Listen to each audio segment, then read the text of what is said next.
Hello, hello, hello. Yes, I am your host, Jim McLean. Welcome to the latest episode of We Need to Talk About Movies, a podcast brought to you by the Banderflix movie review website. This week, we're going to be talking about You've Been Trumped 2. It's directed by Anthony Baxter. It's his follow-up to two previous Trump-focused documentaries, A Dangerous Game and You've Been Trumped. And I'm going to be talking about the film itself with Alan Meban, Sarah Creighton and Giuliana Monteverde. But before we get into discussing the film itself, I had a chance to catch up with the film's director, Anthony Baxter. But before we get into that interview, let's play a clip of the film. I worked as a land girl during the war. All thanks and honor to the land girls. I was a dairy cattle woman. I had 30 dairy cows. I think it's how you treat animals. She actually reminds me a little bit of my mother, if you want to know the truth. It just shows you I remind him of his mother. You're having to take water? Yes, with the well going dry. This is to flush the toilet. All because of Trump building the road over the spring. His property is terribly maintained. It's slum-like. It's disgusting. He's got stuff thrown all over the place. He lives like a pig. That's what we've been drinking off the road. Black, oily stuff.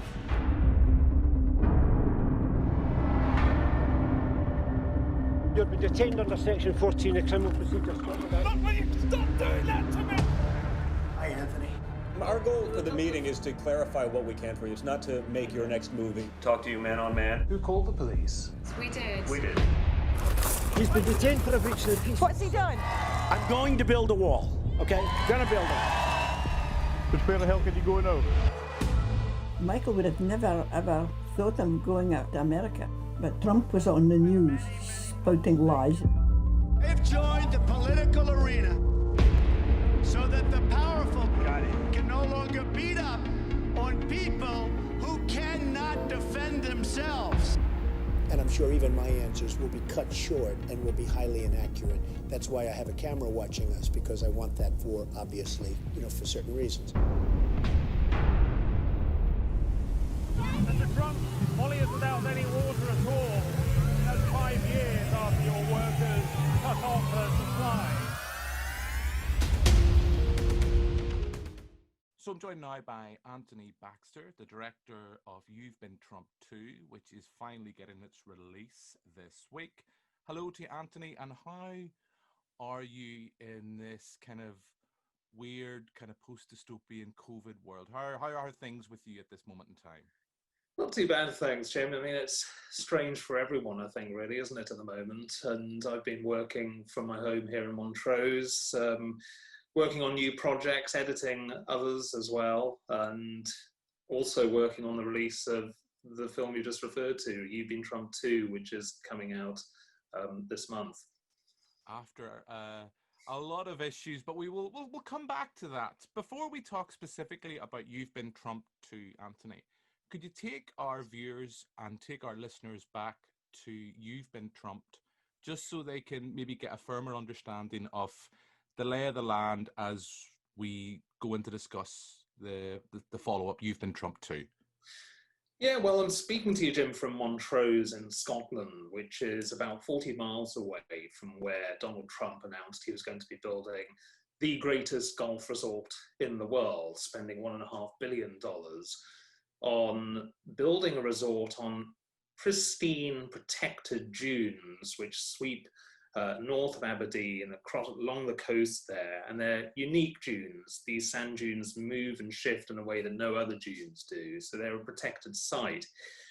And when Mr. Trump said he was going to build this golf course, the reason that the Scottish government backed it and said, look, we know it's a protected site, but the economic prosperity for the area, it outweighs those environmental concerns, because he was promising this huge investment, a luxury hotel, scores of houses and 6,000 jobs. And the local residents who live immediately next to the resort didn't believe these promises, and they were very skeptical about them. Mr. Trump said that he could only build the hotel if a local farmer, Michael Forbes, cleaned up his property, because Mr. Trump branded it a slum and said Michael Forbes was an animal, he lived like a pig, and that he could only put the investment in if the local authority helped him to evict, essentially, Michael Forbes and his mother, Molly, who is now 96 years old. And this was 2010, and it was during the filming that I then subsequently did, because I felt that the local residents weren't being really given a fair hearing, certainly in the local media. A lot of the local newspaper in particular was very much saying that they were standing in the way of progress. And so I went to start filming with Michael and his mother Molly, and during the course of that filming in 2010, I discovered that their water had been cut off by Trump's builders. They'd gone through a pipe while building an access road to the golf course. And Molly was telling me that they hadn't had any water for a couple of weeks at that point. And so my colleague Richard and I went to get the other side of the story from the Trump organization, and we spoke to the chief greenkeeper at the time, who admitted that they had indeed cut off the water. It was an accident, he said. But he said that they were going to mend the broken pipe, and it would be a jewel of a system. It would be the best water system he'd ever had, was the claim. And it was shortly after I'd done that interview with him that I was at another local resident's house, and the police arrived and they arrested me and my colleague Richard, threw us in a jail cell in Aberdeen, police headquarters, confiscated our camera, DNA tests, the works, and we were put in separate cells and eventually charged with breach of the peace. And this footage of the arrest is contained in the first film, You've Been Trumped, which was then broadcast on the BBC in 2011. And it tells the story of the Trump development up to that point. And when the film was broadcast by the BBC, Donald Trump's lawyers launched an 11th hour bid to stop the broadcast. It was actually October 2012 when the BBC screened it. It had done cinemas, etc. in 2011. And when the broadcast went ahead, Mr. Trump took to Twitter and was branding me a loser and a stupid fool. And he then heard that I was going to be making a second film, which was actually A Dangerous Game, which an interview with Mr. Trump appears in, because he then said, look, I'll do an interview with you eventually. Came around went full circle. During the making of You've Been Trump, they hadn't wanted to do any interviews at all. And so the interview went ahead at Trump Tower. That footage is in A Dangerous Game. And then fast forward from that to 2016, Donald Trump is running for the presidency. As we, at the time, you'll remember, back then people were saying that he was an outsider, that Hillary Clinton was destined for the White House. And I was in Flint, Michigan, making a film about the water disaster there. And I spoke to Molly Forbes on the phone because I like to keep in touch with the residents. And she told me that they were still without a working water supply. And I couldn't believe it, because I was thinking, well, look, here we have Donald Trump running for the biggest job in the world. And he promised he was going to make their water system the best they'd ever had. And they're still without a proper working water supply. And so I came back to Scotland and went up to the Menny estate where the golf course is, and found that that was indeed the case. They still didn't have a proper working water supply. And so I felt that it was an important story, a legitimate investigation to show to the American people in particular that the man that they were, that wanted to be running their country, had this history here in Scotland. And this was Molly Forbes, a woman who Donald Trump said reminded him of his own mother, who then was 92 years old. And his mother, Donald Trump's mother, came from the Western Isles of Scotland. And so I felt, when I spoke to Molly Forbes, and she said, he hasn't got, Donald Trump hasn't got a good way of treating his own mother if this is how he treats me. And so I went over to the US and back to the States and followed part of the campaign as Donald Trump was running for the White House. And so the film is really the story of the Forbes' battle to get a working water supply at their farm against the backdrop of the 2016 presidential race. And then, of course, as you alluded to, we wanted to get the film out ahead of the election, and I went over to New York for the premiere of the film, and we had dozens of cinemas all around the country lined up to show the film. But we were, while editing the film in Belfast, as it happens, told that we couldn't get the insurance that we needed. All films that are released need what's called errors and omissions insurance. And despite having raised $80,000 on Kickstarter, we couldn't afford the sky-high prices we were being quoted for this insurance. And so it was impossible, it turned out, for us to release the film because the distributor pulled out, fearing Donald Trump's legal action. And we also had a screening lined up on a left-leaning channel in the States, Now This, and they pulled out of that screening as well after this Trump legal threat came to light.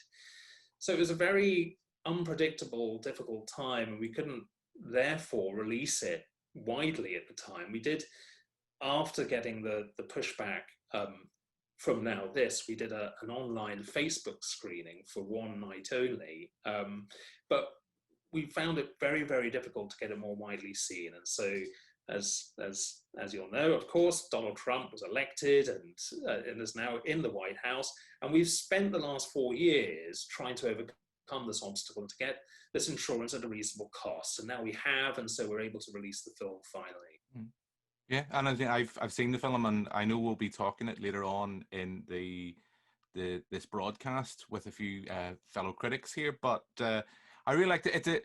It's a strange beast because You've Been Trumped is very much like it's a documentary that's framed around local hero, a film I love. I mean, there's some beautiful moments in that, but it feels like there's elements of, as you've mentioned there, You've Been Trumped, A Dangerous Game. There's elements of Flint in there as well. Do you know what I mean? It's a film that's been pulled in a lot of directions, but I think when it really starts to come together is when you start to see that this is a documentary that deals with consequences.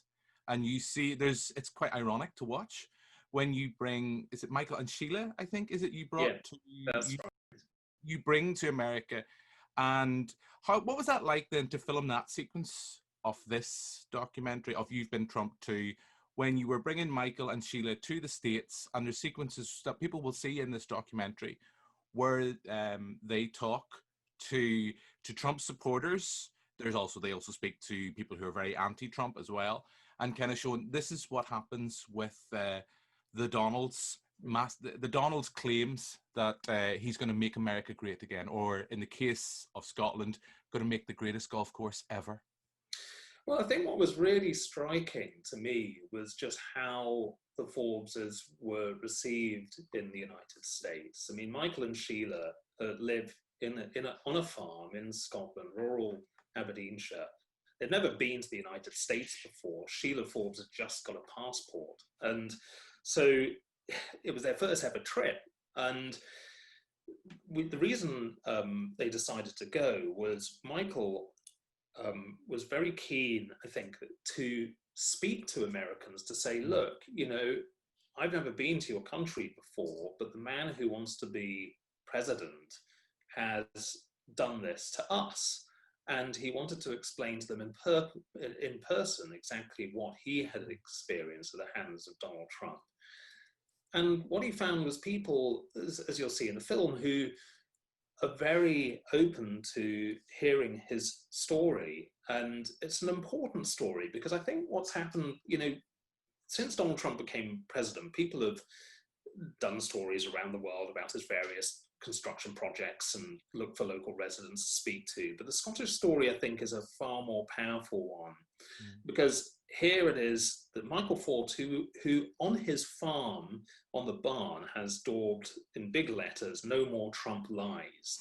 And he was the first person in the world to call Donald Trump out as a liar publicly, really, on television. And it was based on his own personal experience, that claim that he felt that everything Donald Trump said, you should switch it to the opposite, and then you have something close to the truth.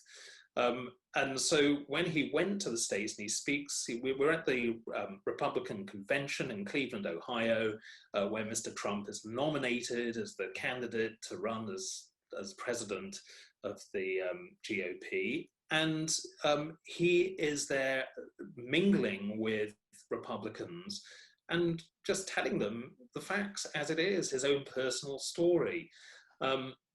And it's interesting, really, because the film was made in such a short period of time. I mean, most films, the feature documentaries that I've done, like Flint, which I've only just finished this year, it's taken 5 years, and this was made in 5 months because it felt so urgent.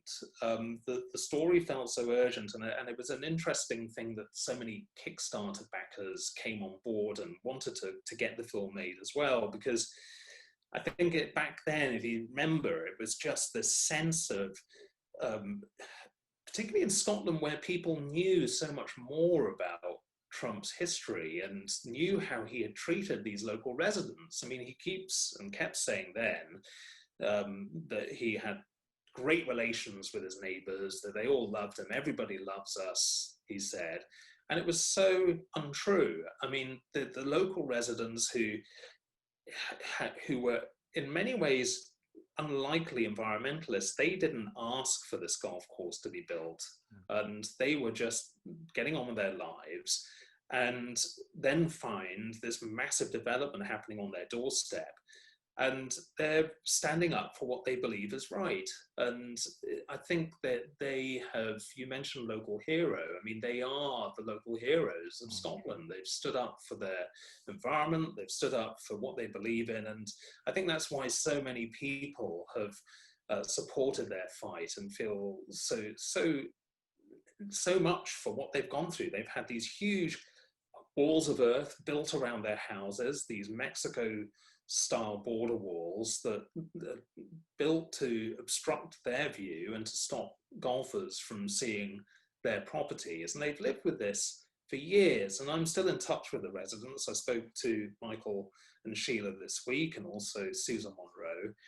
And they continue to live where they are. Molly is now in a home, but she's well, and is getting on fine. And now doesn't have to worry about water situation at all. And so it's a story that continues. I think it's one that will resonate for many years to come. I know we are pushed for time. There's a few questions I do want to ask. One of the things I did want to ask, though, was you mentioned the BBC showing the documentary. How important, as a show of support for you, was that to not back down? Because I also wanted to note the fact that it's a key part, in a way, not so much a key part, but an aspect towards this documentary, that we see Trump and the Trump administration changing their attitudes almost to you. Maybe I'm reading that wrong, but I mean, how important for you as a filmmaker was that show of support from the BBC?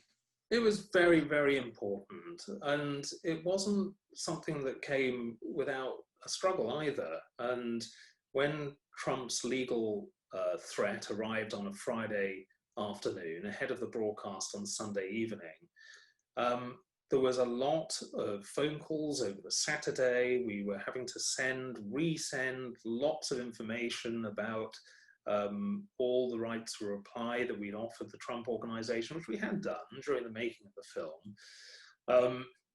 And there was concern, at least from my part, that I felt that the public had a right to know that Trump had launched this legal action.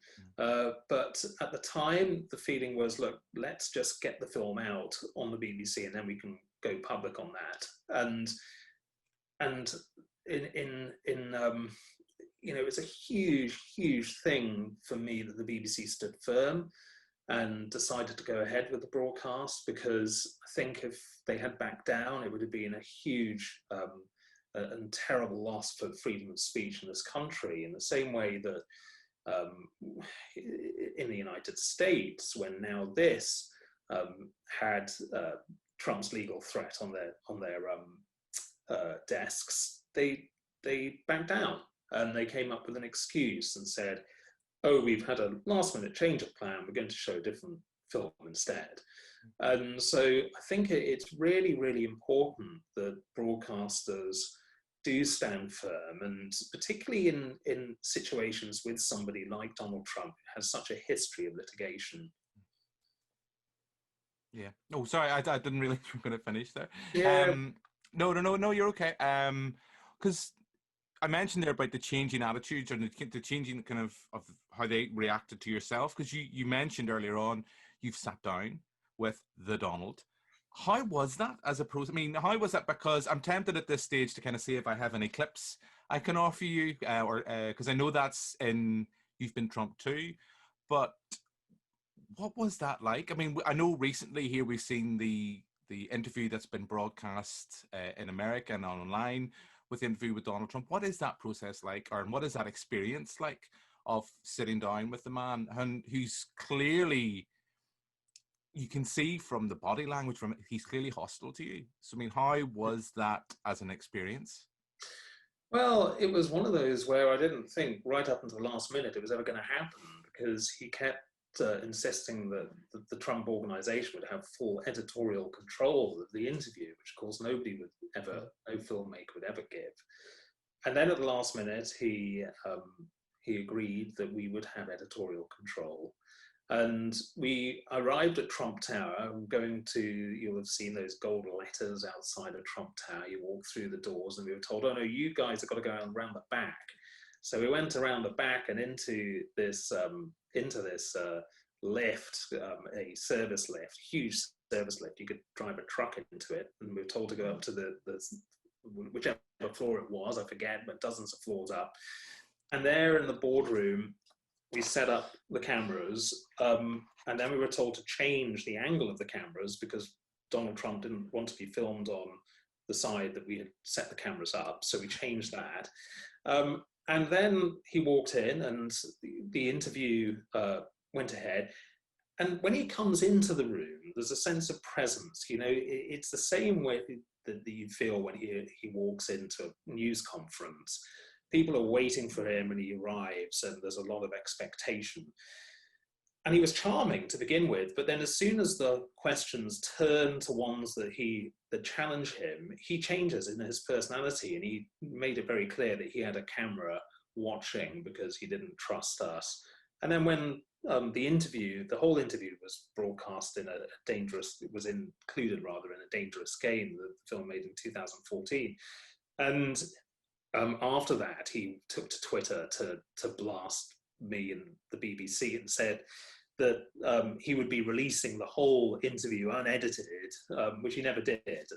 So it was another of those threats. So I think you feel in his body language, as you say, you know, there's a sense of he's not. He is happy as long as you're asking questions that he likes, and as long as he can. He pulled off camera a couple of times in documents about how great the golf course was, and showed them to camera and said, "Look, it's been named the best golf course in the world." And when he can carry on with at press conferences, he'll always say, "That's a great question," when a journalist from Fox or somebody he likes asks him a question. But as soon as it's anything that is in any way doing the job of a journalist, he really doesn't like it at all. And that's certainly the case you find when doing an interview with him. Yeah. As I say, we are pressed for time, Anthony. One thing you mentioned, there was local interest here because the film is partially funded by NI Screen. You were mentioning to me just before we started the interview that you had filmed or you had done some of the animation. Can you tell our viewers and our listeners a little bit about that? Yeah, we came to Northern Ireland, to Belfast, to do the animation with a company called Enter Yes. And we also did the post-production at a company called Kaboom in Belfast. And it was because we were trying to do it in such a short period of time and managed to find two places where we could work quite well. And I approached Northern Ireland Screen and asked them whether they would be able to join Creative Scotland in in helping us finish the film, and they were terrific. They gave us that support, and so it was a really good experience. And I flew directly from Belfast with the finished film in my hand to go to the New York premiere, and then found we were then hit with all this legal issue. But no, it was a really good experience, and I loved being in Belfast doing that work. Yeah, and what will you be working on next? Because I know you've already mentioned you had already moved on to Flint, which is, I think has been released. So what are you moving on to next as a filmmaker? How have you been biding your time during lockdown? Well, with Flint, we've got a distributor, a sales agent, and we're trying now to get it seen. I mean, we did have a theatrical release plan for this year, but that's all been put on hold. All of our festivals have been cancelled. I mean, I went over to Washington, D.C. for the National Geographic Theatre launch. That was all cancelled at the last minute. That was very near to when the coronavirus situation hit. So San Francisco, Detroit, our big screening in Flint itself, they've all been cancelled, and it's been very disappointing on that front, trying to get that film out. But I hope, we'll be able to do that. The rest of the work I'm doing, there's a film I'm just finishing up on an artist, a landscape painter here in Montrose, James Morrison, who's been facing that awful problem that artists dread of losing his eyesight over the last couple of years. And so I've been making a film about him, which will be on the BBC later this year, and editing that too. But then, working on new projects and getting some exciting new ideas off the ground, which we hope to be able to put into production later in the year.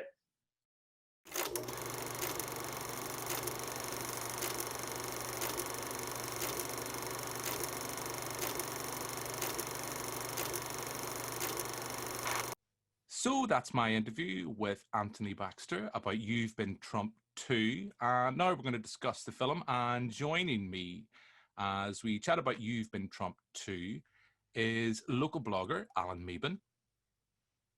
Hi. And we have solicitor and writer Sarah Creighton. Hello. And Dr. Giuliana Monteverde, who's been on this podcast before, and a lecturer and writer. So hello to you, Giuliana. Hi. Giuliana, I know we haven't had you on the podcast before. We've had you on a couple of live events, but Sarah, we've never had you on anything before. So just for our viewers and our listeners, can you tell us very briefly a little bit about yourself? Yeah, as you said, I'm a solicitor and a writer. So in the day job, I work for a housing charity. So I represent people in housing crisis facing repossession hearings. But in my spare time, I do political commentary and I write for Slugger O'Toole. And occasionally do some stuff on the radio and things like that. So politics it was my first degree before I did law, so it's always been my first love, really. It's something I just love talking about all the time at anybody who will listen to me. I completely understand that. I get that. I did politics at Queen's, and I just tired myself of talking about it, so I decided to talk about movies instead. Yeah. And a nicer topic, I think. Well, sometimes, like in the case of this documentary, the two intertwine and they connect. And this, of course, is You've Been Trump 2. We don't need to spend too much time setting up Anthony Baxter's documentary itself, because we've already discussed it with the director himself. I suppose, starting with yourself, Alan, I think I asked this just before we sat down to record. Had you seen the previous documentary, You've Been Trumped, which was much more about Trump's plans for his golf courses in Scotland and the resistance of local people, and it was framed very much around one of my favourite films, Local Hero. This is a very different beast. It kind of feels like an epilogue to that and a continuation of that.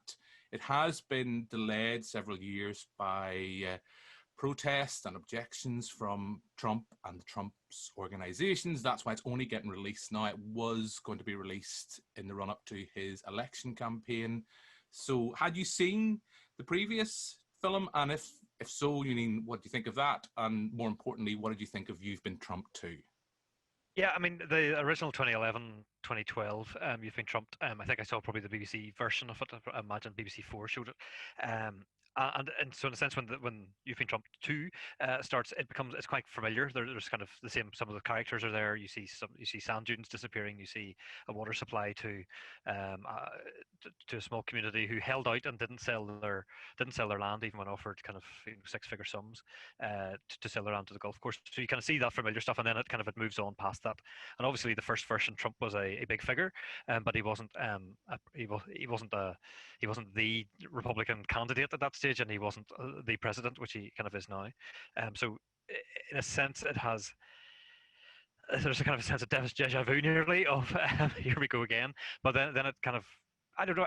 This one's clever. I think that the first one, in a sense, it is focusing on those kind of that local resistance. It's a kind of campaigning piece. It's the kind of the little Davids in Scotland versus the Goliath of Trump, his organisation, and in some ways the Scottish government as well, who allowed the golf course to go ahead, even though the local council originally had kind of been less sure of that.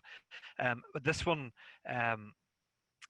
does a bit of that, but then also kind of widens it out. And I suppose what we maybe talk about is whether or not it's successful in how it tries to widen it out and look at it. But I think maybe to attract people to go and see it, you'll go and see it obviously on a digital platform, nearly any of the, from Prime to iTunes to places like that, you'll be able to see it. But one of the lovely moments near the beginning is when they're sitting down and Trump's doing an interview. They're trying to get the radio mic on, and Trump looks down and he's just not happy with how the mic sits, which is somebody who records those kind of things. It's a frequent problem that the cables kind of all go sideways.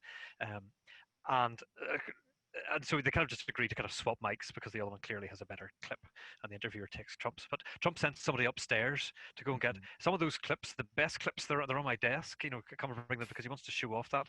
And there's a little aside where he's not really talking to anybody. He's just kind of muttering to himself about, this is the worst tie clip ever. And it's, you kind of realize that was being filmed, kind of maybe 8 years ago or something. But actually, that's one of his little petulant, childish things. It's a bit like a child who stamps their foot down and says, "This is the worst day ever." It's one of those in our family, but he does that with a radio mic clip. He does that with a defense secretary. He does that with kind of people around him, people he doesn't like. They're just the worst ever. That's one of his phrases, but he uses it for kind of little tiny childish things, and you kind of just got a feeling of, here's Trump. We're kind of seeing the character, but now we know that this is what he continues to be. He doesn't grow up out of this. He doesn't turn into a statesman, or if he does, he continues to have all these little kind of foibles. So it was kind of, there's some lovely moments in it. But I suppose I'm going to reserve judgment for a minute while everybody else kind of talks about it as to whether or not it works or not. I think there's some nice pieces in it, and it's not a. I suppose lastly, it's not a complete kind of just say that Trump is awful.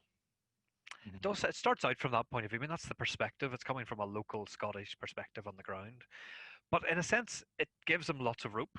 It gives him lots of, and it gives the son and some of the children kind of lots of space to actually kind of redeem themselves at some point. There's lots of opportunity that they could have said different things, and nearly every time they just walk straight into it. They don't take the opportunity to do the right thing, and you continue to have people who lose their water for years and years or whatever. So it's interesting as a film goes, kind of comparing, but it's full of contrasts. And I'll head over to Giuliana and Sarah, I think, for their comments before anything else. Yeah, because there is loads I want to talk about in this film. Yeah. I would say, because having known that you've seen the previous film, Alan, it's very much structured around local hero. This, feels like an epilogue of not just You've Been Trumped, but Baxter's other feature documentary, A Dangerous Game, and even his more recent documentary, Flint. There's little elements in all of them that are in here. I don't think it's kind of quite as focused as his previous documentaries, but I think actually it's knowingly so. And a big thing, and I want to come back to this, is the concept of consequences. And this is a film that's comparing and contrasting. It takes what we saw in Scotland and looks at the consequences of Trump's actions and his promises that it's going to be perfect. He's going to make the greatest golf course in the world, and we then kind of contrast that with going to make America great again. Sarah, coming to yourself, I don't think, when we spoke just very briefly before we sat down to record, I don't think you had seen the previous documentary. I could be wrong, but if not, what did you make of this? as a piece of cinema? Yeah, as you said, no, I haven't seen the original one, but I have heard of it. So I do remember reading and seeing the stories about what was happening in Scotland. I think in particular the year back in 2016, I remember seeing it coming up. It was being talked about, and very much people were saying, "Well, this is how he gets on in Scotland. How is he going to get on in America?" So saying that, when I did go into this, it did have that feel, as you say, of an epilogue. I got the sense there's more to this that they're not getting into because it's already assumed you kind of know it. So one of my big issues with it was I wanted a wee bit more detail. I wanted to know all the stuff that's probably in the first movie. But in saying that, it does still, it still gets you, and you know pretty quickly what it's about. It's just, you've got, here's the Trump golf course, here's the people who live near it, and they can't get water, and they're having difficulties trying to get this back up again. And I liked the way the film sort of, in a way, I felt like it was asking me to choose, who would you rather look to, Molly Forbes or Trump, but it does this comparison to them. I thought that it was the bits when they showed her, like they showed her at the war memorial, the way Trump would get on, and there was that split screen. It did very, very well, and obviously, it being really engaged with the characters, and I think it kept its distance as well, so it also allowed you to sort of make up your own mind about what was going on too. I think it didn't tell me anything I didn't already know about Donald Trump. He's not a nice man. He's not he's not a particularly nice person. He's narcissistic and egotistical and everything else. But it did a very good job of portraying the residents and showing what they were up against. I liked how it connected into Flint, and it made that connection as well. I suppose. Should we tell the listeners or the viewers about a little bit about Flint? Since it's an American town, which has a real water problem, and in the last presidential election, most of the candidates made a big thing of visiting it to talk about it, and Trump didn't until well afterwards. And when he did go, it was a bit of an unqualified disaster in terms of his media management didn't work. So it's one of those lovely contrasts of water. They found lots of watery things that all went wrong, and they found lots of. They did really well with that. Sorry, I just wanted to kind of, because Flint it did. It was very good at making that connection. I suppose, but one criticism of that would be, Flint obviously happened under Obama, and I do think there was a little bit of this film where I thought, that yes, Trump is a terrible person and everything else, but the fact that there's a wee bit of it where I thought maybe they were saying this could only have maybe happened under Trump, whereas I think anybody could have put that golf course up in Scotland and maybe done this to the residents as well. So I didn't really get into that, but that's not really the point. The point is obviously about Donald Trump, and that's the focus of the film. But I did think, would anybody else have been as considerate of those residents? I don't know. Maybe. I hope so. But he's obviously not treating them well. So I really did like it. I enjoyed it. I liked it when they take them off to the Republican convention at the end, and they get to meet all the different people that and to have the chats, and this is their first time out of Scotland. I think it was really, really interesting. And you get to see them having these conversations with the Trump supporters, and the bit with the documentary maker, he goes around and shows people about Molly and tells them, and one person changes their mind and one person doesn't. And I do think it really did show the power of corporations in America, and corporatism and egotistical capitalism and things like that as well.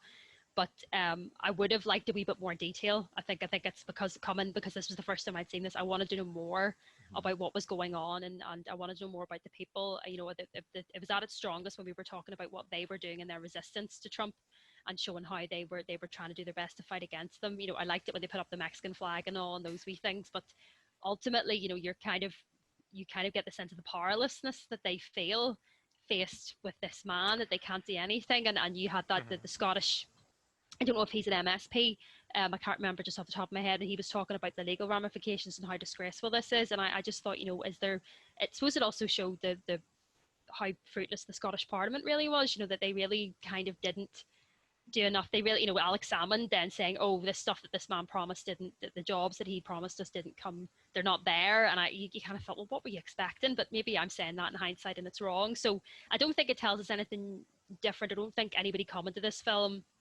will have their minds changed by it, but it's an important look at ordinary people being downtrodden by the rich and the powerful. And so for that, it was not enjoyable, but it was informative, and I do think it is something you'd hope that other people might like to see. I think in the run up to the election, obviously this type of movie will get a lot of publicity, possibly, and it might be used by people to show about Trump. But I mean, I think at this point we know the evidence is all around us that he is not a good man. He's not redeemable at all. So I think anybody coming to this is just going to have their opinions confirmed by it. But apart from that, I liked it. I did enjoy it, and I enjoyed watching it. Yeah, I would agree. I would say a lot of the things that you've mentioned are to an extent addressed in the previous documentary. As you say, although that's looking at Trump from purely a business point of view, he's not a part of the political system in that documentary. And here he's not really. He's someone that's looking to move into that political arena from the big business corporate kind of point of view. One thing you mentioned where I think the film, in my opinion, is at its strongest is when we see the local residents going to America and meeting and greeting with Trump supporters, and who they are people that clearly at that time, maybe still, we don't know, are very much caught up in the allure of what Trump stands for. There's a sequence in the documentary where as they're leaving one of his campaigns and one of his rallies, they talk about, he says things that no one else will say. And we don't know how much of that is, because they're only kind of a few interviews or a few cutaways, how many of those people that they spoke to, did they really change their mind? Were they just saying that because of the cameras being there? But I thought for me, that was when the documentary was at its strongest, when we come back to that idea of the consequences, when we look at what, Trump at that time was promising America, the American dream is dead, I can bring it back. And then looking at, these are all similar kind of, in a similar vein, things that he touched on and things he addressed when he promised to bring the world's best golf course to Scotland. And that's only my thought. Giuliana, I know kind of we were saying kind of early on today by text, you've actually written a book kind of that deals with kind of Trumpism in popular culture. So this clearly would have been something that would have been of interest to you looking at that. So kind of before we get into the specifics of the film itself, what broadly did you think of this documentary? Yeah, so I've co-edited a book that's coming out in the next couple of months. It's called Resist, and it's about protest media and popular culture, specifically to do Trump and Brexit. So that could be media that kind of came about in the period beforehand, or that's come about since. So this is actually a really interesting one because at the time when I started to watch it, and it was 2016, I thought, oh, okay, this is old. And then when I started to read about it afterwards, I saw that it was, only being released now, and all of the kind of reviews and stuff are out. So there's an interesting, ability for us to kind of know the situation, whereas previously we mightn't have. I knew about the Scottish situation because I used to listen to Trumpcast, which is a podcast all about Trump's exploits, but I started listening to it sort of at the beginning of his campaign for the presidency, and there's so much, as you know, like Trump University, there's just so much corruption and incompetence that I couldn't really bear to keep listening to.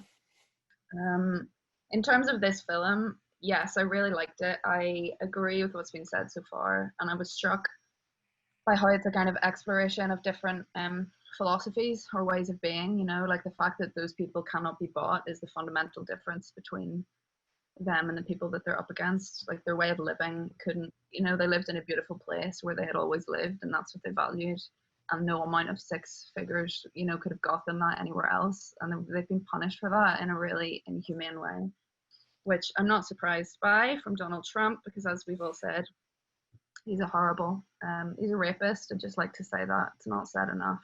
We've all listened to him brag about sexual assault, and he's a racist. So yes, Sarah makes an interesting point in the sense that, what is the kind of use of media that speaks, speaks to the converted almost. Yes, and everyone that watches this sort of will already know, just from existing in the world now, that Trump is a terrible person. I guess having it take place in the UK, I thought was a useful, way for UK audiences to be able to see themselves in that situation, because I think a lot of people deal with the Trump problem by kind of going, it's over there, oh, America, oh, it would only happen there. So I think kind of having his bad behavior recorded here is potentially a good way to to get it to resonate maybe amongst UK viewers more. But again, I do think there's already just a very big opposition to him. Do you all think, as, and I'm going to use the word, but as a political document, which this documentary is, do you think the fact that it's set and was made around the 2016 time when it was in the run-up to the election, do you think now viewers, do you think there's a sense that maybe because of the fact that it was caught up in legal issues from Trump's team and the fact that they threatened that it was defamatory and it's been held up for so long, do you think that it, we've all kind of said there's nothing new here, there's nothing that any of us were sadly shocked by the fact that his behavior, but do you think as a political document now in 2020, okay, we are in the run-up to an American election, do you think it's a dated political document? Do you think it's still, I'm using broad strokes here, but do you think it's in the sense that the fact that it lacks the shock value and lacks a surprise factor for us now in 2020, there's a sense that maybe it's opportune moment to get, prime time coverage and prime time interest has maybe gone to an extent? I'll start with you, Alan. I think it's easy for this to be written off by Trump supporters as a grudge film. That's nearly inevitable. And I think this comes down to the problem of who is the audience. So for us sitting on this side of the Atlantic, we are linked to Scotland. We don't have a bridge, but we there maybe Trump would like to help. Maybe Trump would like to help. It could be the greatest bridge ever, or maybe it could be the worst bridge ever, depending on which way he goes.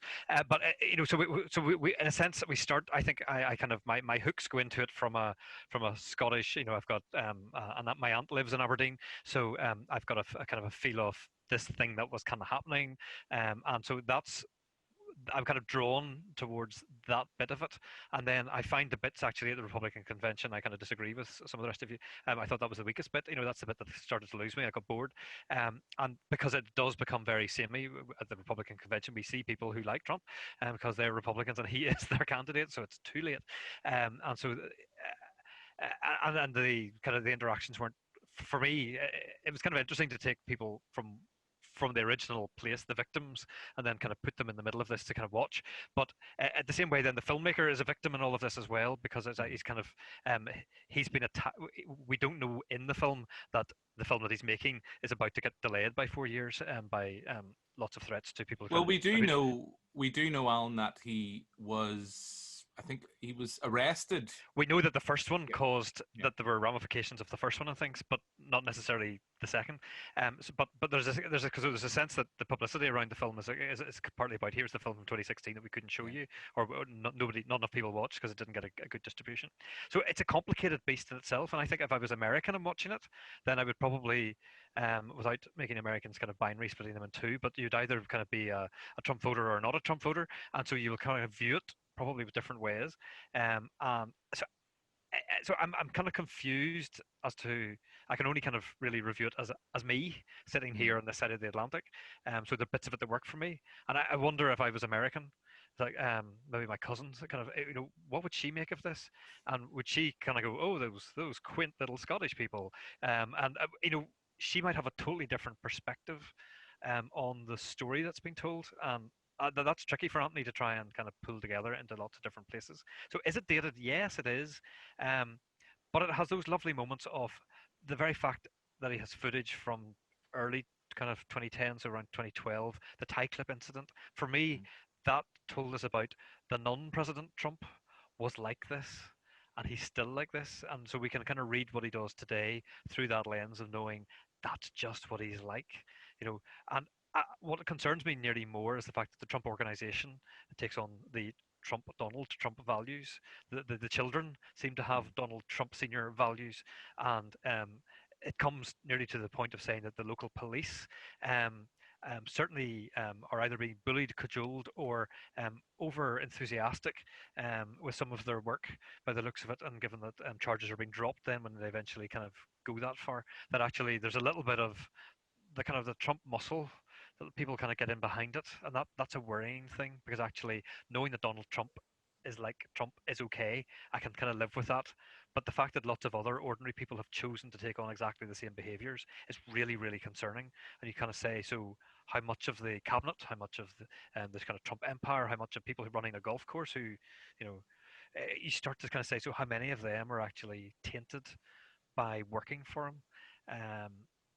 When they're not actually working for him, they're kind of working for the organization that just has his name on it. So your original question was it dated? Yeah, but I don't think that matters because I think we still learn from it. But I don't think any of us are going to learn anything new from it.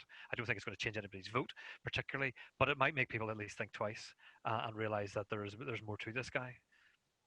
Yeah, I would agree. I do think there's a certain extent that it's dated. I don't think it's as on the pulse because I come back to that point I made very early on. It's got its fingers in a lot of different pies. It's, we see that it's very much an epilogue to You've Been Trumped, to A Dangerous Game, which is where that interview that he did with Donald Trump took place. And that's where that's actually there's much more of that interview in that feature or in that documentary than this. Mm-hmm. This is just something, I watched it. I've done interviews over the years, as you've said, Alan. I've never quite had someone just be as hostile and passive aggressive and that. And it's someone who's clearly, there's a certain irony in this when you look at the recent interview that's went online with Donald Trump, where you see that, as you've mentioned, Alan, the behaviors haven't changed. We still remember the night of the election, that supposed speech where he attempted to, from the teeth out, my mother would say, reach out to he was trying to reach out to those that were standing against him and those that were not Trump supporters. Mm-hmm. And we see that it very much was from the teeth out. He has not changed and he will not change. Sarah, coming back to you, I know I mentioned that and I'm going to go back to that question on the datedness of this as a cinematic piece. Is that something you find, that if this is, like Alan, you find this a dated document? I did a bit. I think just because it was set in 2016 and so much has happened, the man has caused so much damage, actual damage when he's been in power. And I think, Alan, you summed it well. It's not very much as on the pulse. It was the sense where I'm like, I know this, I know he's terrible and he wins, and obviously, these people's protests, the actions they're taking against him doesn't make a difference. So there is a bit of that where, I would love to see now, I would have liked to see what do they think now that he's been in office for 4 years' time and everything that he's done. But I suppose the benefit of it is that anybody watching this, especially in America, and I suppose that's who at the end of the day is going to be deciding this in a couple of months' time, but anybody in America, I suppose it confirms, they can look at that and say, well, we knew this is what the man was like in 2016. We look around us and what's happened in Scotland is reflected perhaps in our own surroundings. And I suppose it will maybe just confirm for them that this is what this man is really like. And this is, this is how he treats people. And hopefully that will hopefully guide them in the right direction, in my opinion. So it's dated, but it does serve a purpose. But it is one of those things where it doesn't reflect the current situation. He's been in office 4 years' time. He's ruined lives. He's put people in cages and locked the border, and the damage he's doing with the coronavirus pandemic. That is just it's a gaping hole in it. But at the same time, it is the fact that this documentary has gotten out after so much legal action, and it shows what happened 4 years ago. It's almost like another warning. It's like, well, you're about to do this again, so let's look back and see what happened. So it serves a purpose. Do you get a sense there, there's a certain sense almost of irony, though, watching it? Though whilst we're agreeing, I know we haven't got to Giuliana yet, in the sense of the datedness of it and the lack of shock value, but in the sense that it seems quite ironic that here we have, and I know I come back to that section of Taken, I think it's Michael and Sheila Forbes, I think go to America. And they literally stand there with their photos, etc., and show Trump supporters, this is what happened to us. And there's a certain sense that, okay, we take out for now, in the context of this, the COVID pandemic, that is ultimately, it would appear to be potentially, we can't speak for sure, the final coffin, potentially the nail, that maybe the thing that maybe stops Trump's re-election campaign. But that sense that the promises he made back in 2016, I come back to the idea that this is a documentary about consequences. That it here we have these these people who are there, they are living the consequences of Trump's actions and Trump's promises. Do you get a sense, maybe looking at it now, it almost works on an ironic level, Sarah? Yeah, I imagine you maybe could think of it that way. You could, and say, here we go again, and we've been here before. But I think for me, it kind of made me feel a bit, that didn't work. I think over the past 4 years, people are constantly been looking for, this is it. This is the reason why Trump is going to be. This is going to make him lose the election. If we just show people what a terrible person he is, they will see that he shouldn't be re-elected. But I mean, really, Giuliana can expand on that. Trumpism is about more than that. It's not just about him, the man. But there is very much it's another election year. He's running again. Here we are again. And, we have the same people who, I mean, I don't know what their position is now, whether they have their water back or what they're doing now 4 years down the line. That's something I really would have liked to have seen. Yeah. Well, I know that. Go on ahead, Alan. I was going to say, there's a kind of a question of, I mean,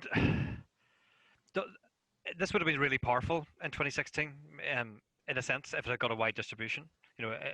If they'd got their kind of errors license or their errors insurance. Do you think so, Alan? Do you really think so? We're sitting here again, we're looking at this. Talk shows in the States might have talked about it. It would have been rubbish. I mean, it's dead easy to rubbish this. I mean, you just have to the Trump playbook. You don't even have to be a Trump supporter in order to use it. So you can kind of just double down on this thing, and you can just. I mean, in a sense, the citizens in Scotland just become caricatures of little tiny people who don't know what they're doing, standing up against the progress of a nice golf club that's going to bring them jobs. And even if it doesn't bring them the jobs, as has been kind of proven, even Alex Salmon kind of admits that, it's still a good message, and it's the line that somebody gave about,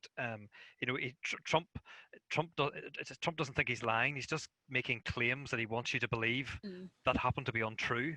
And I think that was I'm going to kind of get that printed out somewhere, because that's basically the best.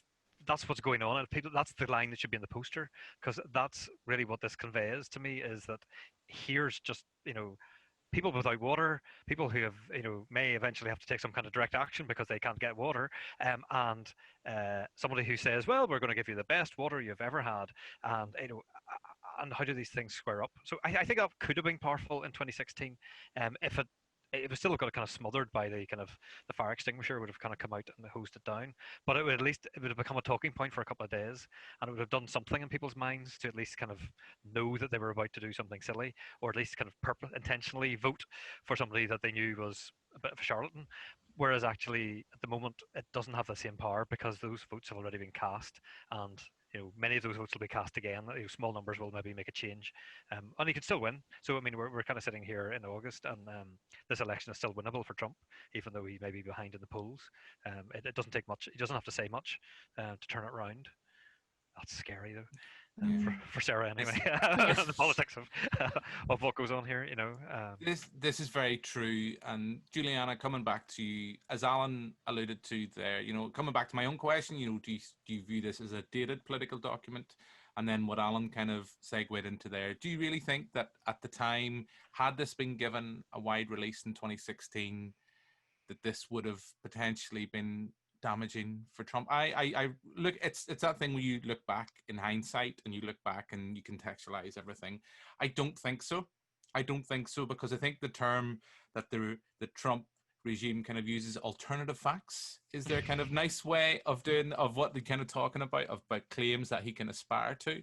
But do you think, Giuliana, that this would have been damaging, and looking at it now through 2020's eyes, it's a dated political document? Yes, it's dated, but that's how time and films work, and that's always going to happen. It's a shame about the distribution. I think that the main thing that would have been an outcome of it, I don't think it would have changed Trump's success, because he bragged about sexual assault and that didn't affect his success. So why would some people in Scotland's lack of water? Though I do think that there would have been a Kickstarter that would have raised money for those people, and they would have had their water much, much sooner. So in terms of direct consequences, especially from documentaries, and you see that a lot even after Tiger King and stuff, that there's a kind of huge amount of money raised and sent. So that would have been positive.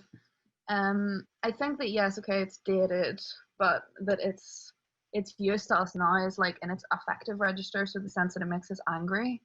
I guess there's no harm in just renewing our anger, especially as we're going into another cycle here.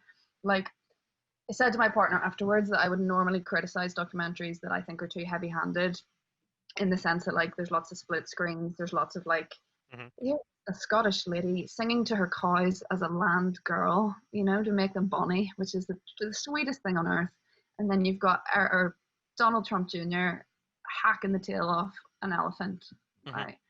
And that was fairly early on, and I thought, like, okay, you know, where's this going? Like, I get that, like, they're cruel and they're wonderful, and that's the kind of narrative here. Normally that would bother me, but I said that to my partner afterwards, and he was like, you know, that's what Trump does, though. Like, he's heavy-handed, he's brash, he says what, you know, he wants to say, and he dominates. So if you're going to counter that, you know, what's the issue with being pretty blatant about it? You know, like, they hack off elephants' tails, I suppose you may as well. You know, make a thing of that. So whilst it's not new information, I knew that Don Jr. was a trophy hunter. I guess having it presented to me in that way did make me angrier, and I do think that there's use in that anger. Like, I hate Donald Trump Jr. now, you know. I obviously hated him anyway, but I took the opportunity to read a bit about him, and like, wow, I hate him so much. And he's a danger, like a real imminent threat, in the same way that Ivanka is, who I'm also fascinated in, because they're younger versions, you know, that hold all of the ideology and the hatred of their father and all of the power and resources and platform, and yet they're packaged up in these like sort of nice social media using packages, and I think that's scary. So yes, whilst it's a shame this didn't come out when it did, there's still plenty of you know, of good that can come, I think, from people watching it and just getting whipped up at how truly terrible these people are. Jim, is there a question around the only politician we really see in this, other than a clip of the former Alex Salmond, the former kind of SNP leader. The only politician really we see is, I think, it's Andy Whiteman, who's a Green MSP. We see him in against the kind of the grey and the wood of he's sitting in the Scottish Parliament building, a beautiful building that you'll go and see, but then go to cinema immediately afterwards. But it's lovely architecture, very quirky. But there's a complete vacuum in. You'd expect that local councillors and local MSPs would be actually wanting the votes of the people who are being downtrodden and victims of kind of big bad Trump, and you'd expect there to be a lot more kind of political will to fix some of these water supply, which after all is kind of a bit of a human right to have running water, and you would. I find that kind of it raises questions. They're not questions that the film wants to go down and ask and get answers to, but the real questions, I think, for UK society as to why those people were left in that situation, and why politicians were either scared or just chose not to do anything about it, or chose not to talk about it, or why the filmmaker ignored them if they were wanting to talk about it. You know, there's only a few possibilities around there, and it seems really odd. If that happened in Lambeg, I would expect that kind of Jeffrey Donaldson as a local MP and all the local MLAs and councillors would be on top of it like a ton of bricks, probably with hoses and you would have had Steve Nolan definitely involved, definitely. You know, so why in Scotland, in Aberdeen, did that not happen? And I think that, like, so Sarah and I both lived in the Holy Lands. It does depend on the type of resident affected, you know, like if you are small and unimportant and in an area where there are big corporate interests, like as is the case in the Holy Lands when it comes to HMOs and landlords and the poor housing conditions there. Lots of marginalised communities live in the Holy Lands. And so I think, excuse me, that the Trump Scotland story does speak to the power, the corporate power there. And like, yes, the Scottish government should have done something, but I can't say I'm that surprised. Considering like the kind of promises and the bombast and all that stuff that, you know, that he brought with it. People are seduced by that. And our society worships capital, you know, at the expense of like we Scottish widows. Do you think we all sit here, because this is close to home, okay, as Alan mentioned, we don't have the bridge yet. We don't have the bridge yet. Probably will never happen. We'll never have the bridge, let's be honest, right? But do you think we get outraged? I know it's a silly question even just asking it, but I'll ask it anyway. Do we get angry because we get angry at what happened to the locals in Scotland, and because they're close to home, and the films political outcry, and those viewers that will get angry will be, I think, largely UK based. An American audience looking at this, whilst they might get shocked, do you think they will have the same emotive response that we will? But then looking at that, I mean, we mentioned early on Flint. I know that Anthony Baxter has done a documentary about Flint, which is to be released at some point this year. I think of... Go on ahead, Giuliana. Sorry, I've seen one already. I think it's just called Flint. It's like an American kind of production. So, yeah. There's also, I was going to mention, whether you get into his politics or not, Michael Moore has touched on this in Fahrenheit 11/9. Do you think we have those same emotive responses when something is as close to home to this as this is, or when it's further? If we had this being, in a Flint in America, do you think we would be sitting here having the same reaction? I guess the answer is yes. Well, we are at the moment. I mean, we're sitting recording this, and on a Friday, and on yesterday, AS and A2 results came out, and so we're kind of questioning why, a pupil who comes from Spain and speaks Spanish and was predicted an A in his A-level Spanish got downgraded to a B by an algorithm that didn't take into account the fact that not only would he get an A, but he would get a top A because he is Spanish. He could barely not get an A, and things like that. We're kind of looking at all those kind of situations of unfairness around that, and we're getting reasonably emotive around it, to the point that it's going to become quite uncomfortable to be the education minister, to continue sticking as he is currently, doubling down on the algorithm's okay, and it had to be this way, and nothing's changing other than appeals. So I think we do get head up about some things, but maybe Giuliana's right that actually there are. If you're not a mover and shaker, if you don't have much power, then actually you will be disempowered and ignored until it becomes embarrassing for some other reason. So if you're living around Botanic, if you're a small person, you don't necessarily get the airtime until you make a big fuss. I just kind of wonder, if you're American and you look at this, do you see the Scottish householders as victims as fast as we do, because they're ours, they're local, they're or do you kind of see them as does some of the language of the film rub off in terms of the fact that they live in a pigsty, they're called all kinds of names by those in the Trump organization, that they're and yet they're just rural dwellers. They don't have big incomes, they don't have exciting lives. Can I just say, they deserve to have respect and dignity? Could I just say on that note, Giuliana mentioned earlier on about, certain, like with a woman singing to a cow, putting a smile on your face. Nothing put a bigger smile on my face in this film than the sound. And I'm from Tyrone. I know I should be probably slightly biased in this, but the sound of a tractor turning on never put a bigger smile on my face. And this idea of how the political elite, the affluent, they look down on people like Michael Forbes, and that tractor, it's never going to work, it's done. We would have a brand new, I'm going to use it because I think Massey Ferguson, I don't really know tractors that well, I would have a brand new Massey Ferguson sitting out there.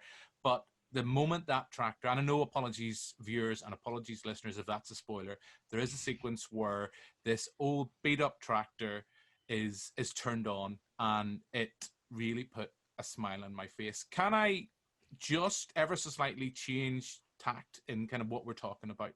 Because a big thing with this documentary existing, and the fact that it's been delayed, was we come back to the fact that the BBC screened You've Been Trumped, and the Trump organization were very keen that not happen. They said it was libelous, they said it was defamatory, but the BBC stood its ground. And you also see that once it's screened, that the Trump organization, they changed their approach to Anthony Baxter. They then let him in, they interviewed him, they go from just the broad Trump kind of spectrum. He's a loser. That's my best Trump you're gonna get tonight.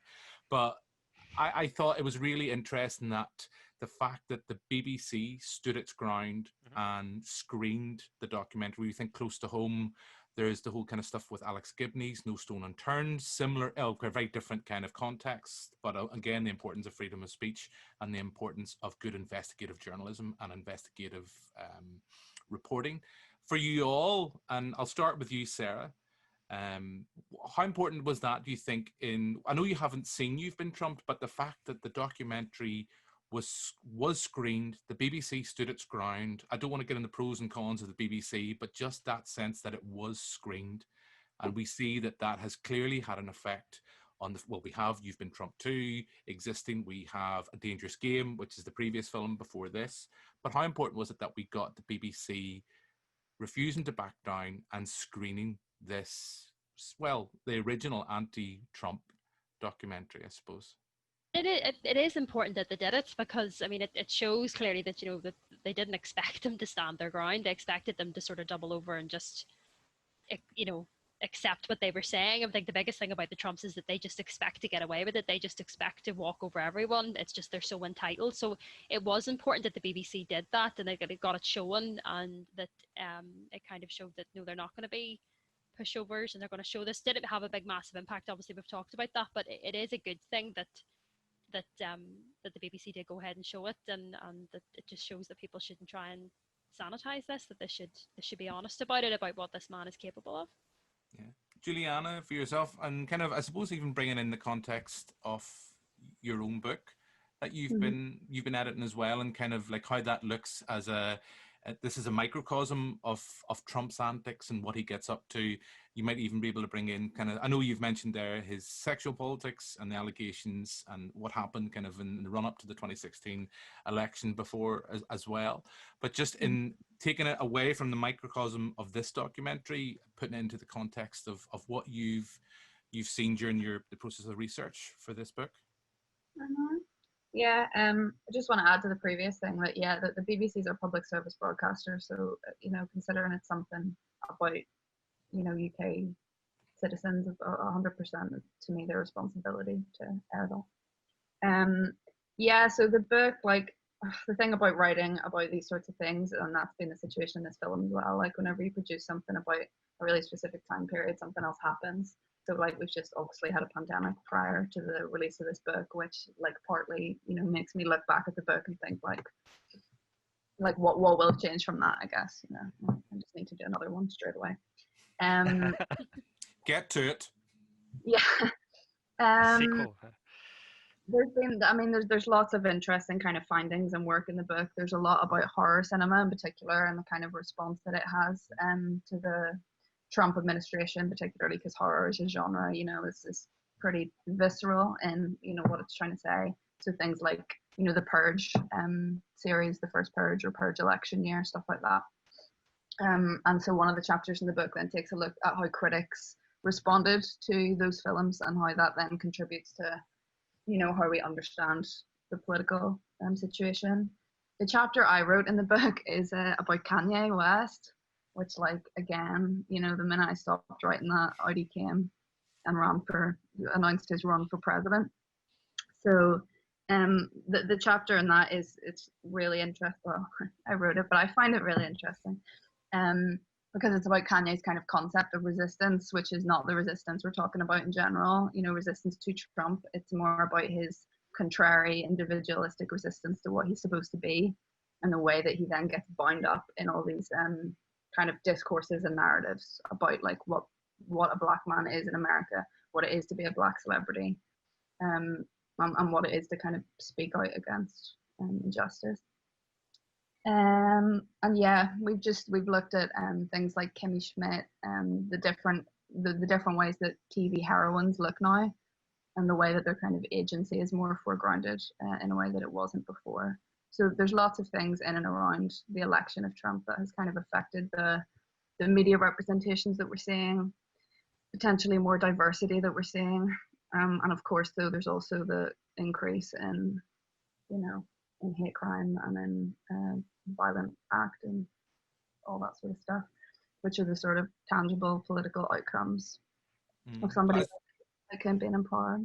But I suppose looking at what I'm kind of getting at to an extent is when you're looking at that and the research for that, whilst we have a microcosm here that's looking specifically kind of at the behavior, and I know we've kind of touched on this with both Alan and Sarah and yourself already, Giuliana, but looking at it, what we see from Trump's behavior in this, how that kind of relates out to kind of the general what Trump to the general Trumpism. I know Alan mentioned that idea, well, I kind of called it the alternative facts kind of idea. How we see that represented here in this documentary, and then how we kind of other things that we might kind of use that to kind of see what Trumpism stands for.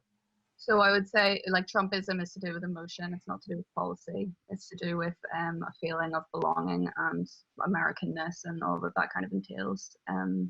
It's to do with patriotism and populism. And it's also a lot to do with neoliberal language. So that's language that uses market terms, but applies it to things that are outside of the market.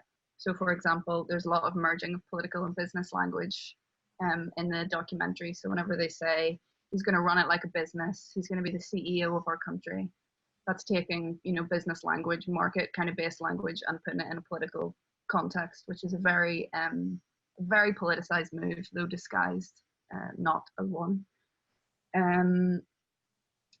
What else was I going to say there?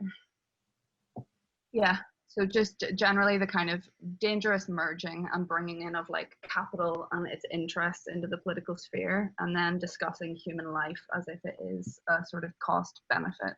And you can see how that's worked out pandemic wise, and also in terms of healthcare in the US. I also think it's significant that Trump's origins are reality TV, despite the billionaire narrative that's gone around him. We know that he's an heir, to lots of money. He was unlikely to lose it. He had that much to begin with, He's tried pretty hard, though. I mean, he is a classic kind of business failure, kind of serial failure, which is very common with people with that amount of money, because they try lots of things, but he normally kind of comes out okay. Other people lose out due to the debt or the things being written off. But the branding that he's able to do with like the Trump plane and the Trump helicopter and the Trump tower, like the fact that he was able to make himself a brand on The Apprentice, and that also aligned him with like business even more. It hammered in this idea that he knew what he was doing when he really only knows how to say you're fired and judge women in swimsuits. I was going to say that the talking about Trumpism, it was summed up for me when the documentary maker was talking to one of the guys at the I can't remember if it was the convention at the end or what part, and the guy says, "Oh, maybe their water should be turned off." Mm-hmm. Exactly. It's not about the fact, No, it's just that's my side. That's my team. So Trump thinks their water should be turned off. Maybe it should be. It's the cruelty is the point. That classic line. It's just that kind of encapsulated for me. When your man goes in and puts the stuff in, fixes the water, but he's getting threatening letters, which kind of suggested to me that possibly they might lose it again. It's that kind of crazy, almost like a I don't want to use the word cult because I don't like that phrase and sometimes used in politics. It's like your team. It's like you're band together. So for me, that kind of encapsulated what you were saying, Giuliana. You can't question because it's unquestionable. Yeah. And we come back with a problem of without Slugger O'Toole as a political blog taking over the Banterflix podcast. But there is a question here. Here we go. I'll just for UK politics now. But for UK politics, if we look at Boris Johnson was in Northern Ireland yesterday, he repeated the phrase about unfettered access, which is his standard phrase for talking about kind of trade going across between Northern Ireland and GB and vice versa, and the fact that it will be unfettered, though we know that certainly if you mean extra paperwork and certain things not being as easy to do as before, if that is your definition of unfettered, then it's a pretty strange definition. You'd have to rewrite your dictionary. But he keeps to that line, and it reminded me very much of the description again of, it's not that Trump thinks he's lying, but these are the claims that he wants you to believe that may not be true. And I kind of wonder, is kind of Prime Minister Johnson a little bit of there's a little bit of the President Trump in him. Certainly the Tory party in power at the moment, those at the top are running it, maybe special advisors and things. There's a little bit of Trumpian principles, and the kind of standard playbook stuff is there. And that's quite worrying. And then we kind of wonder, would DUP and Sinn Féin, in largely holding power in Northern Ireland, will they continue to kind of broach into that area? Because every now and again they do little things that you go, oh, that's a little bit of, instead of rolling back and saying, sorry, you kind of just kind of hold on to it. We've always, our identity politics and things have largely been, as Sarah's been talking about, tribes and been on the team of something. So then it's forgivable or it's unquestionable to complain that Gerry Adams or somebody did something or said something because he's one of us. So it raises in me lots of questions from a UK audience point of view, that may not maybe chime the same, I think, with the US. So it'd be interesting to see. I'd be kind of interested to find out in a few months. Kind of, we'll never know how many people actually watch it, because those kind of figures are all for video on demand platforms. Those are holy grail stuff that nobody wants to share. But it would be interesting to kind of see actually how well it goes down and the kind of how opinions differ. Because I think this could be quite. Yeah, it could be quite different on two sides of the Atlantic. One other thing, just while I'm kind of talking for a second, would be the role of agitprop in kind of lobbying for stuff and kind of local politics. I mean, putting up Mexican flags just to rile Trump because he might be coming to visit. It's really cheap. It's really easy. But wow, it's a kind of effective of actually rubbing somebody up the wrong way, and that kind of. Just that little moment of here's something that we can do that they can't actually take down, they can't do anything about, and it does get a mention on the cable news in the States because the reporters there going, well, not everybody's kind of happy that. You know what? I felt that was much more effective than when I'm thinking back when Trump's visit to the UK a few years ago, like the Trump baby, the Trump baby. The Trump baby. I mean, it was funny to look at, but I felt that. What they did in Scotland was a much more apt political protest and civil disobedience, and in terms of its effectiveness. And it linked the two issues. It linked the American issue of understanding what's happening with Mexico, Mexicans, and the impression of the country, which is largely kind of what it was around. And it links that back to another issue, and it joins the dots. I think that's very clever, agitprop. It may or may not have been that effective, but it came from a good place. It was well thought out, and we need more of that because we'd have a much more fun society if we actually complained about stuff in ways that were intelligent and actually made people think and join the dots up and then start to see the bigger picture rather than keeping every issue in a silo, which is what we tend to do. So that was a lovely moment for me, and it made me want to go. In a sense, that they kind of dropped it a wee bit in the film. It didn't become a big thing, but it was a nice moment of at least these people have, they've tried a few things. Eventually they might get the JCB digger out and do it themselves. But they've tried a few ways of kind of winding people up at the same time. They're not going to be standing up. But I still kind of realized there's no MSP other than one that's actually sitting part of the story. That there was a bit of a debate as to whether Trump should be banned from Scotland, but that didn't work. But those are about the only. Most of these things get solved with politics, unless you go to court to claim a right. It's usually kind of political lobbying eventually, or lobbying politics. That's what changes these kind of situations, and that just wasn't in evidence.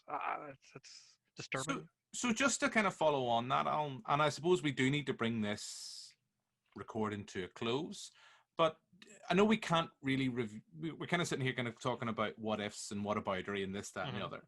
But do you get an extent from listening to you, and it'll be interesting to see what Giuliana and Sarah think, that possibly the documentary has went down the wrong path. The focus is wrong. Whilst there's undoubtedly an interest to Trump, and I suppose it's that sense when you make a documentary like You've Been Trumped, you then see that person is running for election. You then have a story that then you can run with. But running down the American focus and focusing on Trump and Trumpism to an extent is maybe the wrong way to go, when keeping it the focus of the story really is the local side of things. The original one is a stronger piece because it's focused on one thing. I think this one tries to do two things. It tries to talk to two audiences, and this is arrogant coming from somebody who doesn't make films, sitting here. So sorry to Anthony as director and producer or whatever, because he did what he could. But actually, I think in a sense, two films could have been made. One is the continuation of the Scottish story, and the other one is more about kind of examining Trump overall, and maybe kind of hearing more about Flint. So maybe actually, in a sense, the Flint documentary is the one that it kind of sits as a kind of a partner piece that sits aside alongside the Scottish one, and you have the kind of the two, and you watch both and their companions, and you kind of compare and contrast. This one kind of tries to put both into the one, and that just becomes it's not overly long as a piece. It's about 80 minutes. So it's not a kind of a 2-hour maybe Michael Moore kind of extravaganza or something that you're going to do. I kind of nearly expected Michael Moore to pop up at some point. Like on that note, I know I mentioned Fahrenheit 11. I don't think it does as good a job of merging its politics as, say, a film like Fahrenheit 11/9 does. Like, Yeah. whether you are a supporter, whether you're a fan of Michael Moore, he undoubtedly brings his politics to his films, and it's very authored. I mean, his stuff is it's him. This is much more. The filmmaker has to be in it because they they get arrested at one point. Like Anthony Baxter, you know, is a much more softly spoken presence than Michael Moore. He's trying to kind of sit back and be the documentarian in this. I come back to, and I mentioned that in the interview, that it does feel very much like a film that's been pulled in three ways. It's a sequel to You've Been Trumped. It's a companion piece to an extent with A Dangerous Game, and we also see elements of his latest documentary, Flint. I think it goes beyond something like a DVD extra. I do think it goes beyond that. I think this follows a similar path to Morgan Spurlock's follow-up to Super Size Me, where I don't really see that it's there and exists because of the fact that the figure from the first documentary has entered into politics. That is a thing, and I think that is a criticism that I would. But as a kind of a bit of a mishmash of stuff, it probably worked better 4 years ago, because the context was better. Yeah. Whereas now, I think that's what makes it maybe dated. Maybe I'm answering your original question now. Is it's dated? It is dated to an extent because the form of it is no longer as contemporary, and it just doesn't work as well. And you would re-edit it for today, whereas since they haven't, they're putting out the one pretty much from last time with a few extra. I think probably a little bit of text at the end, maybe, but it's still it doesn't. There's not much. I don't think there's really much that's been updated because it doesn't attempt to really to tell the story of where those people are. Where will we find kind of Sheila and Michael and I had her name written down here, Molly. The story, those are kind of crucial people, and we want to kind of so I'm going to kind of I'll be reading in the British papers. They'll be doing the updates as the reviews of this come out. Well, I know we mentioned it in the interview. I mean, Michael and Sheila are still there. Molly is now not working. Molly is now living in a home. Where ironically she has water, no problem. Water's no longer an issue for her. I get it. Again, that's something I do when I watched the documentary. I looked at it kind of where it was a political document now in 2020.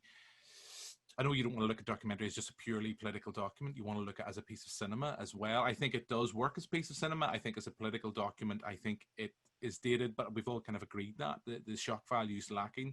I'm going to come back to yourself, Sarah, kind of on that point that Alan's been made and I've kind of touched on. Do you think that is it's been maybe an error to an extent, whilst we can't review the documentary that wasn't made, the sense that the focus on this documentary and the obsession with Trumpism and Trump has maybe, there was a follow-up documentary there to be made that, as Alan hints at, is focusing on more the Scottish government side of things and kind of what's happened there and where these people are now, rather than following down the Trump side of things, which, from a producer's point of view, you can't see why a producer wouldn't say, you've made a successful documentary, you've been trumped, he's now running for president, you've got to make You've Been Trumped. You can understand that from a producer's point of view.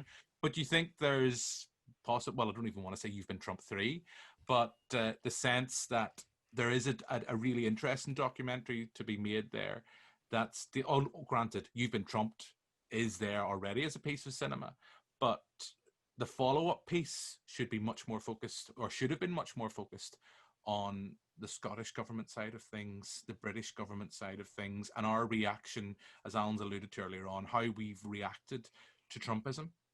Yeah, I would have liked to. I definitely think there's something there about the Scottish Parliament and what the Scottish MSPs did, because there was only one. And I mean, I was sitting saying, there's a considerable period of time where these people have no water.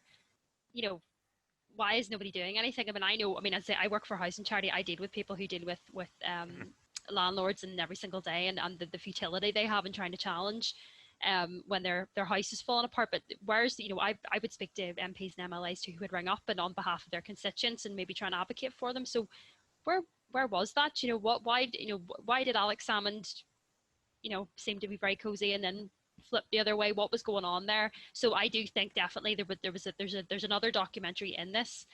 There's another focus within this that isn't just based on Trump. suppose thinking legally, I was thinking to myself, he's had to put it out like this because this is the documentary. If he was going to add other stuff on, they'd probably try and block it even more, wouldn't they? So he's had to get this one out, that he's maybe been able to get past the lawyers, basically. But for sure, there's a whole other story in this. There's so many things to untangle from this. You know, I think one of the interesting things that stood out for me was you know, the Scottish lady that was kind of advising them, and she was her husband owned the paper or something like that. Remember, they'd done stories in the paper trying to promote the Trump business before it was brought in. That was one of the comms fascinating. people, his partner is the editor of a newspaper. She was awful. Excuse me. She was awful woman. You know, I would love to know more about that. So yeah, for sure, I think there's something more out of that. But I think it's the lawyers. I think that's why it had to be. They're very careful not to name those people either. You see people on screen and it's kind of insinuated, but it's not actually ever put down exactly. I also like their cleverness. I quite like their how Sarah almost kind of slipped into a little bit of Trumpism there. Kind of, she's an awful woman. Awful. You can't help it. Can't help it. Just as soon as she came on screen, I was like, don't like you. But again, I think what riled us about that was the fact that it's the taking on of those Trumpian ways of doing things. The way a whole meeting kind of there's a couple of discussions around the table. There's one of the Trump children, I think, is there. There's various people, and they just the way they kind of lean in, and then they kind of just give it both barrels. That's really inappropriate how they're expressing things about fellow human beings. And you kind of go, but you feel free to do that and you don't feel ashamed about it, whereas most of your mothers probably brought you up not to do that was a wrong thing, you know, that was not how to behave, but it's now okay. And well, just on that note, Alan, makes us into them, you know. On that note, in that same meeting, there's, if I'm right on what you're talking about, there's a sequence where Anthony Baxter goes to speak to Donald Trump Jr. There's two other people there. They work for the organization. I think they're based primarily for the golf course. And there's a gentleman there that's sitting beside him, as you say, is quite aggressive as well, sitting. But there's also a woman in that, and she, as you kind of has clearly adapted Trumpism tactics. So they come back to that idea. They come back to from the first film where we see that Anthony Baxter is arrested after, you know, in very unconfrontational style, goes to the home or goes to where the contractor is based to ask about, you know, this gentleman has been without water now for a week. I can't remember what the term is. What is that? What is it? It's an Irish contractor, ironically enough. It is, and he comes out, and I just kind of went, oh, you've gone kind of dark side here. I mean, you're not, you are Trump organization, you know, and it's clear that that's what worries me about this film in many ways isn't just about Donald Trump. It's about what happens when you get an empire and a whole set of conglomeration of things, and everybody just takes on exactly the same way of being, and that is, in a sense, that's a commercial tribe or a commercial team. They're doing things, but we see it then in politics, we see it probably in business bits, we see all kinds of different areas, and we probably see this frankly outside of Trump. Things don't have to be kind of Trump branded to be like this, and perhaps we all end up in organizations and societies where we could become a bit like that. And so there's I mean, you could write a series of essays, Giuliana, if you want a kind of whole book of essays around this film. So things, just kind of worrying things about society that this brings up and demonstrates, but actually might be much bigger, more pervasive problems. Because it's one of the things in that, as I come back to just in that scene, this woman, Anthony Baxter makes a point, said, I'm not sure who called the police. And this was, we did. We did it. We rightfully did it, and that's why we did it. And you were arrested, and you should have been arrested. Giuliana, coming back to you, and we are going to bring the recording to a close, but on that idea of what we've been talking with Alan and Sarah there about the idea maybe that Trump's maybe the wrong direction to be focusing this documentary on, that the real story is there is in Scotland, and that whilst I personally think that I quite like the idea of Michael and Sheila going off to America and meeting and greeting Trump supporters, that it's a misdirection from the filmmaker's point of view, that the story that needs to be told is what's happened in the years since the first documentary, how that was allowed to go on from the Scottish government and just even from a local election, from local politics to the grand scheme of Scottish politics, that's where the focus in this documentary could have and probably should have been. Yeah, I think that there should have been more accountability from Scottish politicians, 100%. And I agree with Alan and Sarah that the bit in the RNC, whilst like a little bit amusing for us to get to see all these Republican delegates and Trump supporters, I think it was overwhelming to the Forbeses and to us. You know, like it was like, yes, it's taken somebody that is truly a victim and then just putting them in a situation where it's like a million times worse, huge scale, you know, people cheering, full rallies, about to be elected president. Like, dear, help them, you know? Like, what would you feel other than utter futility? Well, I suppose just kind of on the thing, on what you mentioned earlier on, Giuliana, you wouldn't do that. I'm hoping no one has done that to, you know, someone who's endured sexual assault. You wouldn't do that in that kind of sense. To my knowledge, I hope it hasn't been done. That sense of doing that to someone who has suffered sexual assault. I don't think you would find yourself as a documentarian, as a filmmaker, you would not find yourself comfortable to put someone in that kind of situation. I mean, I presume it is a production situation where, yes, they need sort of content, and he's running, and what better way than to put the David in the Goliath situation, yes. I assume that, you know, he gave his consent, and because he's a sort of like rebel icon force, you know, that he was probably happy enough and interested to go, but just saying the sheer scale of it. And I guess if he hadn't left the country, maybe he didn't know, you know, like, I'm not saying that he was treated poorly or anything, but in terms of content for us, yes, I think that part would have been better spent kind of interrogating a couple of Scottish ministers about what on earth went on there and why it hadn't been fixed and why it wasn't delayed or... But then just to be devil's advocate, would we be sitting around here talking about that documentary if the focus hadn't been on Trump? Do you think we would be watching it? And, you know, come back and do Jill, and then I'll open it up to Sarah and Alan. You know, do you think we would, if that was a documentary about, okay, there would be an element of Donald Trump in the documentary, but would we, as viewers, want to watch a documentary that deals about the corruption or potential corruption in Scottish politics or its inadequacies? You know, do you think we would be watching that? Yeah, I mean, I think lots of documentaries do kind of go into you know, legislative or political or economic, you know, they can go into like dense and, you know, not always entertaining stuff. And I mean, people that watch documentaries normally end up on Reddit afterwards looking up that stuff anyway. So, I mean, it wouldn't have been as salacious because Trump supporters make good TV. But as we know, saying stuff to them doesn't really affect. Like, I would actually argue that the few Trump supporters that we saw that did change their minds, supposedly, I really think it's because the filmmaker, this is going to sound bizarre, I think because he's an English accent, honestly. I think it's the Louis Theroux effect. If you stand there with an English accent and some nice boards and you politely explain something to an American, they're going to sort of, whether they agree with you or not, say, oh, well, that's terrible. Because they're responding to sort of like legitimate journalistic force with an accent, you know. As opposed to actual thought, yeah. Well, when I listen to the Scottish guy, you know, they don't care so much, especially those Republican, you know, the actual delegates inside the, you know, they look at him and they kind of go, okay, sure, strange little man with tattoos. We don't have anything to do with you, you know.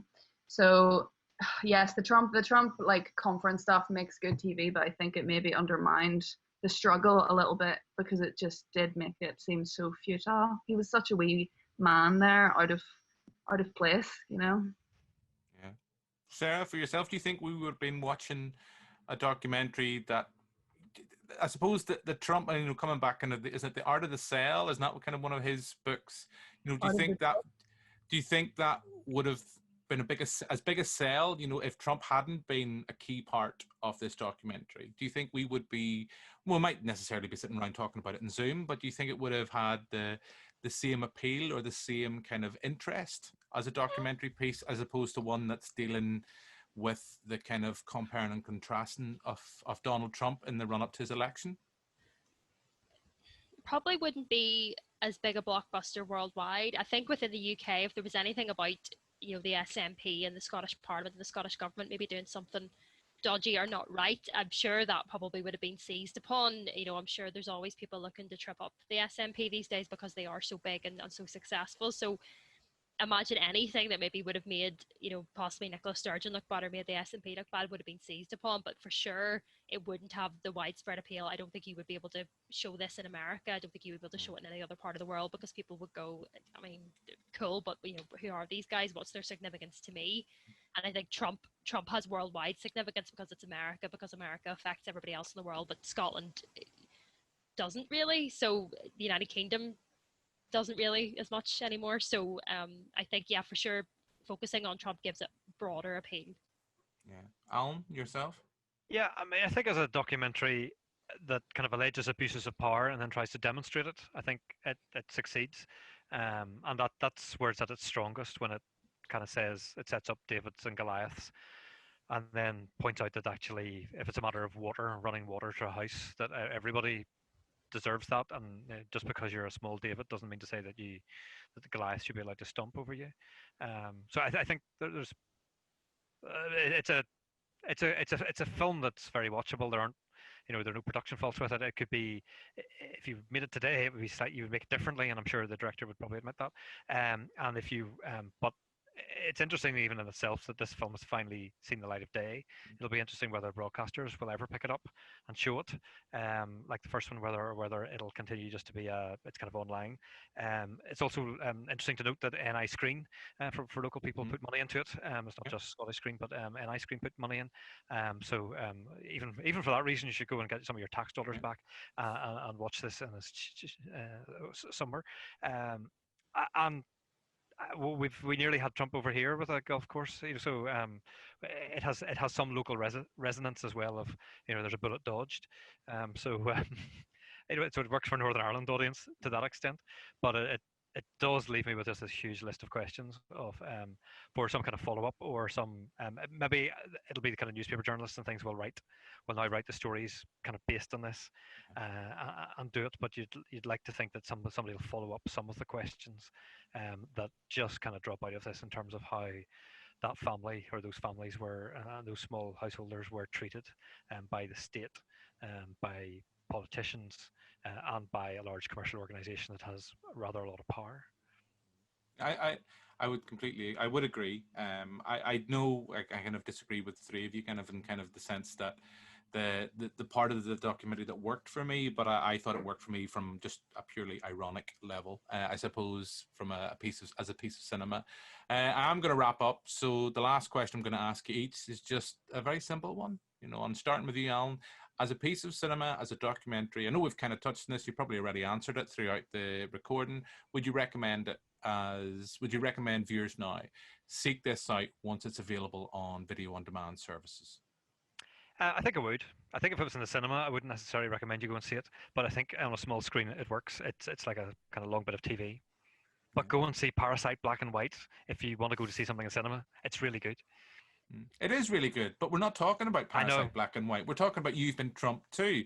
Sarah, for yourself, would you recommend our viewers, recommend our listeners seek this out on video on demand services and give it a viewing? Yeah, absolutely. Yeah, no, it's an interesting look at power dynamics and people trying to do their best to stand up against somebody who's incredibly rich and overwhelming. So yeah, definitely something to put up and watch, and feel the journey with them and hope that they succeed. And Giuliana, the same question to yourself?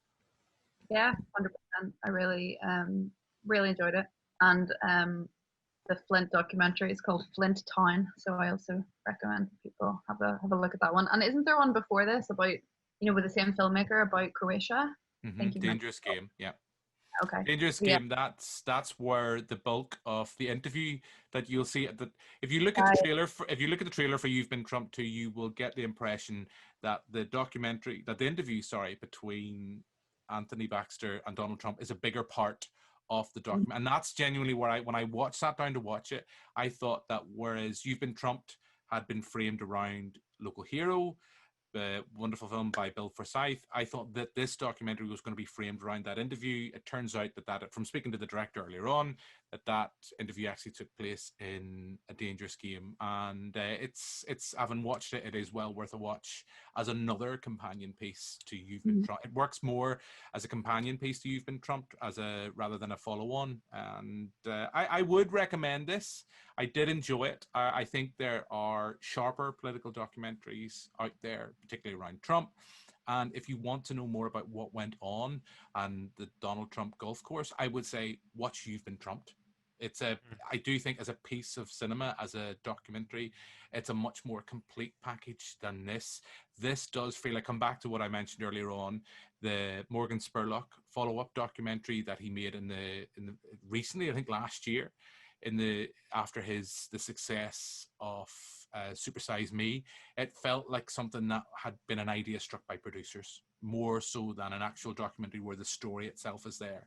But I think we've all agreed that there is a story there, that it's just unfortunate that the documentary isn't so much, this documentary isn't as focused on it as it should be. So I think with that, we shall bring this part of the recording to a close. So all that's left for me to do now is thank you very much, Alan.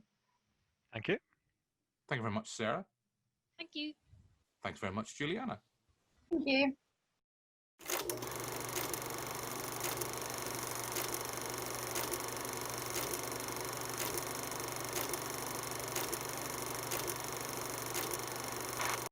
So that pretty much brings this episode to a close. Hope you've enjoyed this week's show. If you have, don't forget to subscribe. And if you really like us, you might even want to support the show and get involved through our Patreon account. And if you check out our website, you'll find out all details about how to do that.